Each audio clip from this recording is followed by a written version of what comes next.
Salut tout le monde! Voilà le dernier épisode de ce projet de livre audio.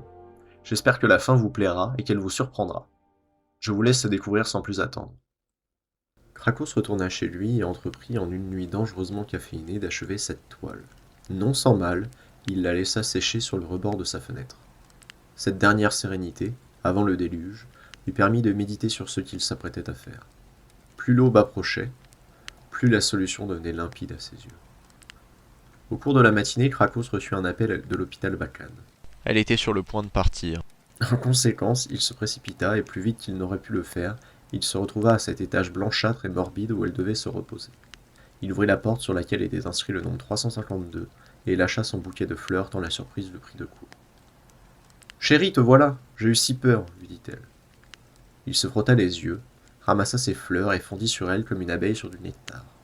Il ne pouvait s'empêcher de sangloter. « Regarde !» s'écria-t-elle en pointant du doigt l'électrocardiograme. « Mon cœur est réglé comme une horloge. » « J'ai eu si peur, lui murmura-t-il en frottant sa joue contre la sienne. Les médecins m'ont appelé. Ils m'ont dit que c'était la fin. Écoute, elle leva la tête et inspirait à plein poumon. Sa respiration, parfaitement maîtrisée, dénotait avec les quintes de toux qui, hier encore, menaçaient son avenir. Il saisit sa main et la serra aussi fort qu'il le pouvait. Elle ne pouvait plus partir, pas tant qu'il la tenait.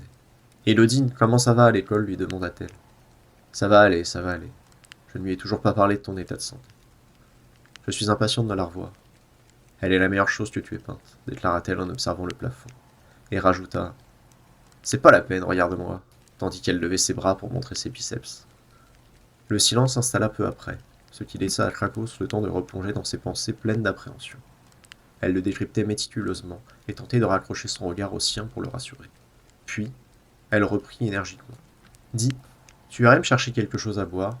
J'ai besoin de pétillant pour me requinquer.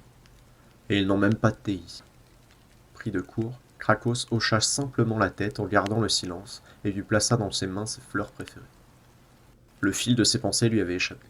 Impossible de songer au pire quand une bonne nouvelle apparente vous comble de joie.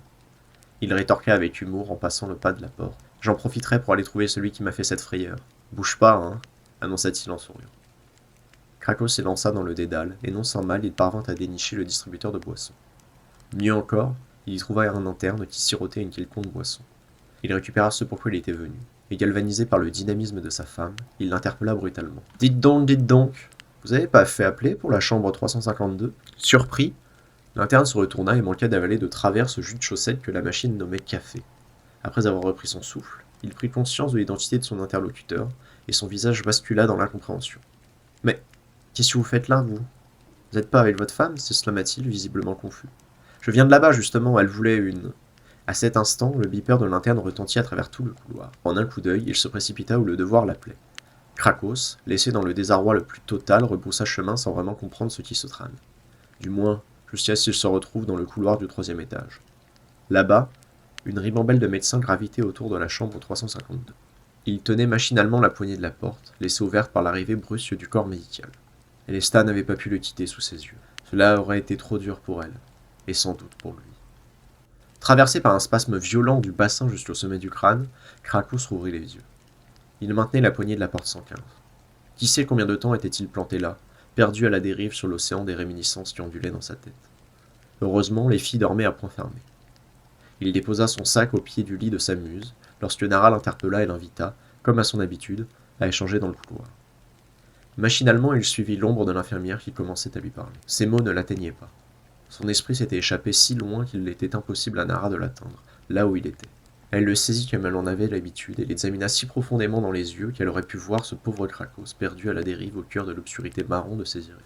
Le regard lumineux de l'infirmière perçait le brouillard de cette impénétrable bulle qui s'était édifiée et le guida vers la réalité. « Krakos, tu dois être fort. Tu as été un père formidable pour Lodine. Et je veux que tu saches. » Il l'interrompit aussitôt. « Est-ce qu'elle va aussi mourir ?»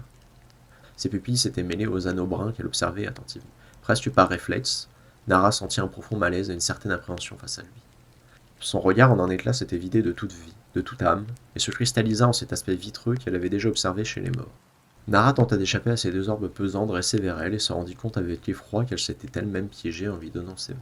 « Dis-le, Krakos. Dis-le » prononça-t-il d'une voix lugubre. Ses orbites glacées fondirent et troublèrent subitement sa vue.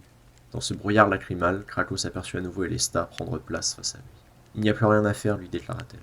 Ces mots se plantèrent droit à travers son diaphragme.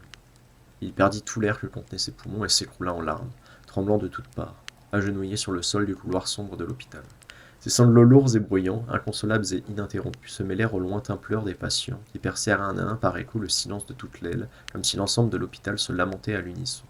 Nara, presque aussi chamboulé que lui, le traîna tant bien que mal à l'intérieur de la chambre 115 et l'installa sur son fauteuil.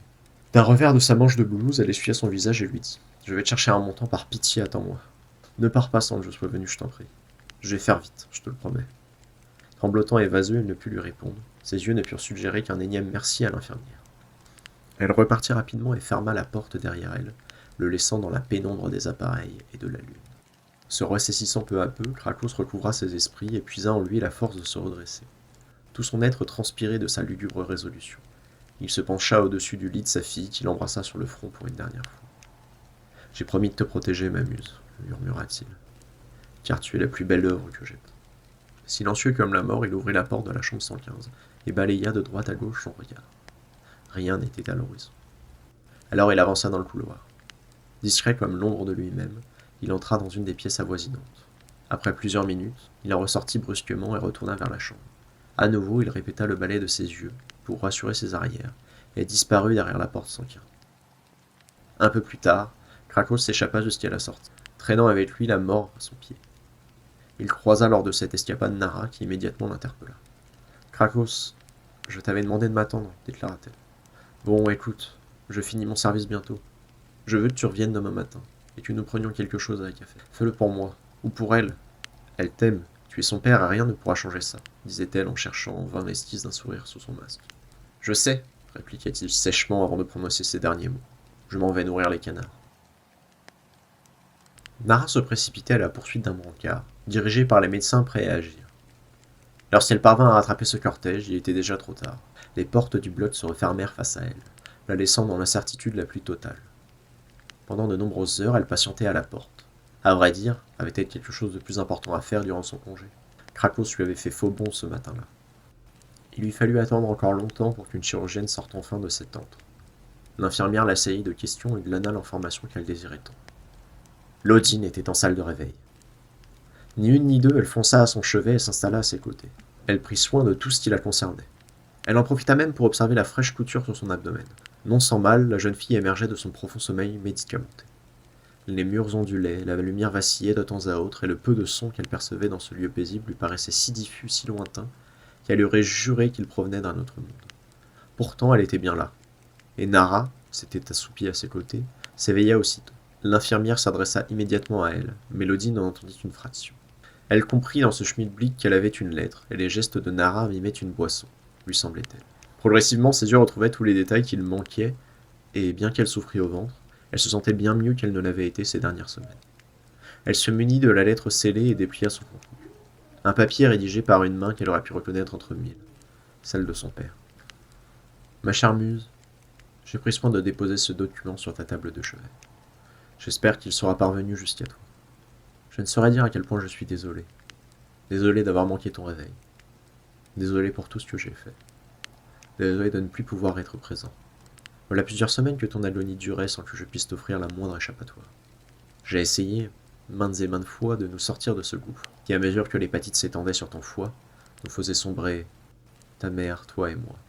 Qu'aurais-je pu faire d'autre? Sans mon étoile, j'étais perdu. J'étais perdu. J'aurais volontiers vendu mon âme pour t'offrir ne serait-ce qu'un peu de temps. Mais il faut croire qu'aux yeux des démons aussi, une âme d'artiste privée de son inspiration ne vaut pas un clou. Mon corps non plus n'était d'aucun secours. Depuis que ta mère nous a quittés, de sombres pensées occupaient mon esprit. Je rêvais de mort, et je mourais en rêve. Mais, sans m'en rendre compte d'abord, la si forte lumière chassa lentement toutes ces ombres. J'ai décidé de m'offrir la chance, à défaut d'avoir été un bon mari, d'être au moins un bon père. Et quel bon père peut supporter de regarder sa fille souffrir le martyre? Quel bon père refuse de lui offrir un meilleur avenir? Quel bon père ne saurait agir? Le papier devenait tout ondulé à partir de ce passage, et l'encre, à certains endroits éparses, s'était diluée. Tu m'avais guéri par ton amour et ton insouciance. Et jamais, jamais je n'aurais accepté d'être un père orphelin. Alors je t'ai guéri par ma dévotion et mon crime. J'avais appris malgré moi que, pour qu'un enfant vive, il fallait parfois qu'un autre meure. Et j'ai donc insufflé le vent de la mort dans ses veines. Je n'avais pas d'autre choix. Mais j'ai vu dans ses yeux terrifiés le reflet que j'étais devenu. La désolation entachait mon âme. La vie, que je tenais au bout de mes pinceaux et que je croyais fanée depuis quelque temps, s'était définitivement évanouie face à moi. La vie sous sa forme la plus innocente et la plus fragile. Et cette tache sur mon âme ne pouvait signifier que la fin de l'artiste que j'étais, ou du moins, que je rêvais d'être. Je t'écris donc en dernier souvenir de ce peintre qui essayait de te chérir, et qui désormais ne peut plus vivre. Puisses-tu, un jour lointain, me pardonner, ou comprendre les actions insensées d'un père désespéré par le jeu du sort. Quoi qu'il arrive, sache que tu restes, et resteras la plus belle œuvre que je n'ai jamais faite. Ton papa qui t'aime. Krakos. Lodin, devant toute cette solennité, s'était effondré sous de lourdes larmes. Malgré sa main qui couvrait sa bouche et son nez, on pouvait entendre ses inconsolables sanglots. Elle s'écroula dans son lit. Et durant son sommeil tourmenté, elle reçut la visite d'Ernorin et Garan, tous deux noirs vêtus, dont la tristesse fut telle qu'ils ne purent se réjouir du rétablissement de la jeune Guri. Nara aussi veillait sur elle durant ces quelques jours où la peine freinait son rétablissement, où l'éveil se confondait avec le sommeil, où les douleurs se changeaient constamment en pleurs. Puis, lui devenant impossible de produire davantage de larmes, elle put reprendre un timide souffle. C'est alors que Nara arriva à son chevet. Une horrible peine balafrait son visage tout entier. Elle pleurait elle aussi, et tenait contre elle une grande toile partiellement enroulée. L'infirmière lui confirma ce que la lettre lui avait suggéré. Krakos était parti. Dans leur modeste appartement, que le gardien accepta d'ouvrir à Nara, elle trouva au centre du salon désordonné une toile, celle qu'elle tenait entre ses mains. Nara refusa d'abord de lui donner, mais le bouillonnement d'émotion de la jeune fille eut l'ascendant sur la raison de la jeune femme. Ne pouvant s'empêcher de pleurer, elle déroula sous ses yeux cette indicible toile. Hantée par ses démons, troublée par le jeu du sort, Krakos s'était sans doute donné la mort. Sa muse, et son œuvre, la plus parfaite des combinaisons, valait bien à ses yeux sacrifice et damnation. Comment aurait-il pu laisser l'hôpital prendre sa fille comme il avait pris sa femme? Aurait-il dû suivre ses bienfaiteurs à Ernorin et Garan? Aurait-il pu accepter ce que Nara lui avait suggéré? Ce soir-là, il avait lu en ce canard un signe du destin, et offrit à son signe malade l'élan vers un nouvel envol. Au détriment du bien et de la morale, quitte à reposer à jamais dans ce canal où se reflètent encore, dit-on, les démons du peintre de l'hôpital. Voilà comment s'achève le peintre de l'hôpital. J'espère que l'aventure vous aura plu. Personnellement, cela faisait longtemps que je voulais achever cette nouvelle via un nouveau média, et c'est chose faite. Si vous avez aimé, n'hésitez pas à vous abonner et à partager ce projet, cela me ferait très plaisir. Si vous avez des remarques ou des commentaires à faire sur l'ensemble de la nouvelle, ou des questions tout simplement, je me ferai un plaisir de vous répondre. Merci encore d'avoir suivi jusqu'au bout. Concernant la suite, je pense poursuivre les publications sur des projets plus courts, mais tout aussi stimulants, comme des défis d'écriture, ou bien des points sur des spécificités littéraires. Je n'en dis pas plus, je vous garde la surprise. Bye!